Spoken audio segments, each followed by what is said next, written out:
एक जगह एक बहुत ही बुरे मिजाज का लड़का रहता था। लड़की के पिता उसे सबक सिखाना चाहते थे, इसलिए उन्होंने उसे किलो का एक थैला दिया और कहा कि हर बार जब वह अपना आपा खो दे तो उसे लकड़ी की बाड़ में एक कील ठोकनी होगी। अगले ही दिन उस लड़के ने उस लकड़ी की बाड़ में 37 कीलें ठोक दी थी। वह लड़का सही में पागल था।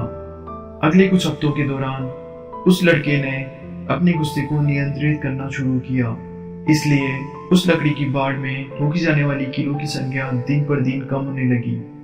थोड़े ही दिनों में उस लड़के ने जाना कि उस लकड़ी की बाड़ में कीलें ठोकने से आसान अपने गुस्से पर काबू पाना है।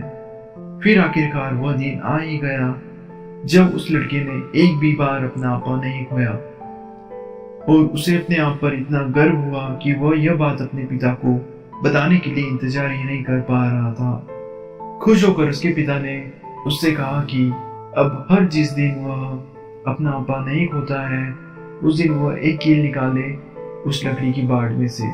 कई हफ्ते बीत गए और आखिरकार वह दिन आ ही गया जब वह लड़का अपने पिता को यह बता सका कि सभी कीलें निकल चुकी हैं। पिता ने बहुत धीरे से अपने बेटे का हाथ पकड़ा और उसे लकड़ी की बाड़ तक ले गए। फिर उन्होंने कहा, तुमने बहुत अच्छा काम किया मेरे बेटे। लड़का मुस्कुराया। फिर उन्होंने कहा, लेकिन इस लकड़ी की बाड़ में इन छेदों को देखो जो तुमने किए हैं। अब यह पहले की तरह कभी नहीं दिखेगी। वो लड़का ध्यान से सुनता रहा। उसके पिता बोलते रहे,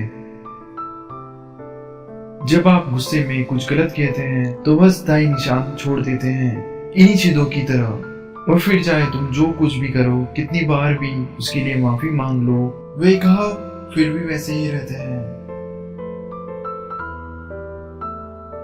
जो भी तुम करते हो वह कभी ना कभी किसी तरह किसी दिन तुम पर वापस आ ही जाता है। तो हमें कुछ करने या कुछ बोलने से पहले अच्छे से सोचना चाहिए। गुस्से में बोले गए शब्दों को वापस लेने की कोशिश करना बंदूक चलाने के बाद गोलियों को वापस लेने जैसा है। अपने शब्दों का चयन सोच समझकर करें। एक बार बोले जाने के बाद उन्हें केवल माफ किया जा सकता है, पर कभी भुलाया नहीं जा सकता।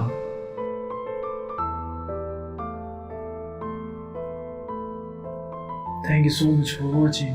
Mere lessons to learn.